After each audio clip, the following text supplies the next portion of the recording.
तानाशाही का सबूत देश के सामने रख दिया है। आज एक बार फिर भारतीय जनता पार्टी और प्रधानमंत्री नरेंद्र मोदी जी को जो अरविंद केजरीवाल जी से और आम आदमी पार्टी से डर लगता है, उसका सबूत उन्होंने देश के सामने रख दिया। सबसे पहले भारतीय जनता पार्टी शासित केंद्र सरकार ने एक फर्जी मुकदमे में दिल्ली के मुख्यमंत्री अरविंद केजरीवाल जी को लोकसभा चुनाव की घोषणा के बाद गिरफ्तार कर लिया। इसलिए गिरफ्तार कर लिया कि अरविंद केजरीवाल जी लोकसभा के चुनाव में प्रचार ना कर सके। यह सिर्फ तानाशाही सरकारों में होता है कि विपक्ष के नेताओं को जेल में डाल देते हैं।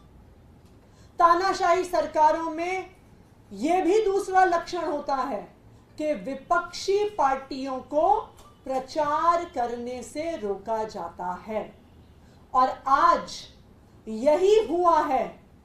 भारतीय जनता पार्टी के एक और राजनीतिक हथियार इलेक्शन कमीशन ऑफ इंडिया ने अपने इस पत्र के माध्यम से आम आदमी पार्टी के कैंपेन सॉन्ग पर रोक लगा दी है। यह भारत के इतिहास में पहली बार हुआ होगा कि किसी पार्टी के कैंपेन सॉन्ग पर इलेक्शन कमीशन ऑफ इंडिया ने रोक लगाई होगी। वो इलेक्शन कमीशन ऑफ इंडिया जिसको भारतीय जनता पार्टी की जो रोज आचार संहिता की धज्जियां उड़ाई जाती हैं उनके द्वारा वो नहीं दिखती हैं, लेकिन आम आदमी पार्टी के नेता सांस तक ले लेते हैं तो उनको ऐसे नोटिस आ जाते हैं। जब भारतीय जनता पार्टी ईडी और सीबीआई का प्रयोग करके आचार संहिता के दौरान विपक्ष के नेताओं को जेल में डालती है, उस पर इलेक्शन कमीशन ऑफ इंडिया को कोई आपत्ति नहीं है। लेकिन जब आम आदमी पार्टी उसको गाने में लिख देती है, उस पर इलेक्शन कमीशन ऑफ इंडिया को बहुत आपत्ति है। वो कहते हैं कि जेल का जवाब वोट से देंगे, ये रूलिंग पार्टी को और एजेंसीज को बहुत पुअर लाइट में दिखाता है। आप सीबीआई के हेड को नहीं बदलेंगे, आप ईडी के डायरेक्टर को चुनाव के दौरान नहीं बदलेंगे, आप इनकम टैक्स के डायरेक्टर को, अध्यक्ष को चुनाव के दौरान नहीं बदलेंगे, उनके विपक्ष पर हमले को नहीं रोकेंगे। लेकिन अगर कोई प्रचार में कह दे कि झूठी गिरफ्तारियां हो रही हैं तो ईसीआई को उससे ऑब्जेक्शन है।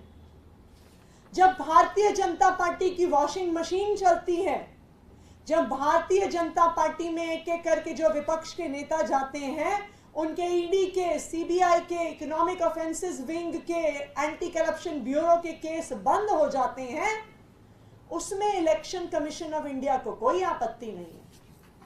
लेकिन अगर उसके बारे में कैंपेन सॉन्ग में जिक्र हो जाता है तो उस पर इलेक्शन कमीशन ऑफ इंडिया आपत्ति जताता है, कहता है कि ये बात तो अपने कैंपेन में, प्रचार में इस्तेमाल करना गलत है।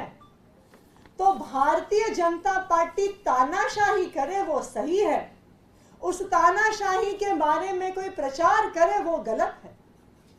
और सबसे मजेदार बात, आम आदमी पार्टी का कैंपेन सॉन्ग जेल का जवाब वोट से देंगे, उस पूरे गाने में कहीं पर भी भारतीय जनता पार्टी का नाम नहीं है। लेकिन इलेक्शन कमीशन ऑफ इंडिया कहता है कि अगर आप तानाशाही की बात करते हैं, this is a criticism of the ruling party. यानी इलेक्शन कमीशन ऑफ इंडिया खुद मानता है कि भारतीय जनता पार्टी इस देश में तानाशाही चला रही है। तानाशाही के किसी भी विरोध को वो भारतीय जनता पार्टी का विरोध मान रहे हैं। तानाशाही की किसी भी बात को वो प्रधानमंत्री नरेंद्र मोदी जी की बात मान रहे हैं, क्योंकि उनको भी पता है कि आज भारतीय जनता पार्टी पूरी तरह एक तानाशाही के लक्षण दिखा रही है। जिस तरह से ईडी और सीबीआई का प्रयोग करके विपक्ष के नेताओं को जेल में डाला जा रहा है, जिस तरह से कांग्रेस पार्टी का बैंक अकाउंट सील किया और जिस तरह से अब आम आदमी पार्टी के प्रचार को रोका जा रहा है, ये साफ साफ दिखा रहा है कि आज इस देश का लोकतंत्र खतरे में है और आज भारतीय जनता पार्टी ने इस देश को तानाशाही बना दिया। मैं इलेक्शन कमीशन ऑफ इंडिया को ये याद दिलाना चाहूंगी, मैं इलेक्शन कमीशन ऑफ इंडिया के तीनों सदस्यों को ये याद दिलाना चाहूंगी कि आप लोग टीएन शेषन जैसे इलेक्शन कमिश्नर्स के उत्तराधिकारी हैं। टीएन शेषन जी को इतने सालों बाद भी याद किया जाता है क्योंकि उन्होंने भारत में फ्री एंड फेयर इलेक्शंस को एक नई ऊंचाई पर पहुंचाया। मैं आज के इलेक्शन कमिश्नर से ये अपील करती हूं, मैं चाहती हूं कि ऐसा ना हो कि कुछ साल बाद 2024 के इलेक्शन को याद किया जाए कि ये वो इलेक्शन था जिसमें भारत का लोकतंत्र खत्म हो गया।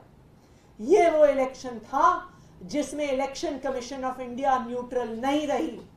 ये वो इलेक्शन था जिसमें election commission of India Bharatiya Janata party का एक राजनीतिक हथियार बन गई और ये वो इलेक्शन था जिसमें भारत का चुनाव पाकिस्तान का चुनाव बन गया।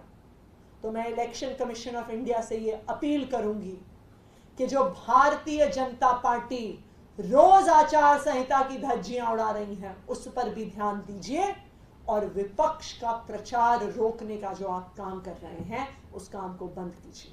धन्यवाद। मैम, ये सॉन्ग क्या वापस देने के लिए बोला गया है या फिर उसको क्या शब्द हटाने के लिए बोला गया और एक्शन मतलब क्या होगा, वेरीफाई कब तक करना? देखिए, हम इसका जल्द से जल्द जवाब देंगे। हमारे कैंपेन सॉन्ग में कहीं पर भी आचार संहिता का उल्लंघन नहीं है।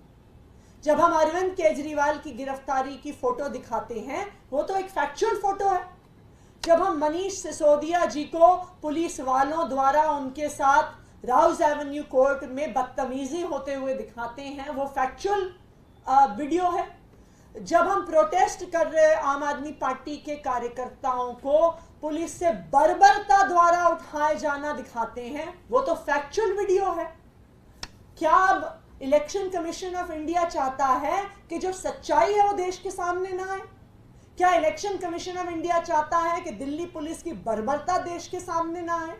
क्या इलेक्शन कमीशन ऑफ इंडिया चाहता है कि ईडी और सीबीआई का राजनीतिक प्रयोग देश के सामने ना आए?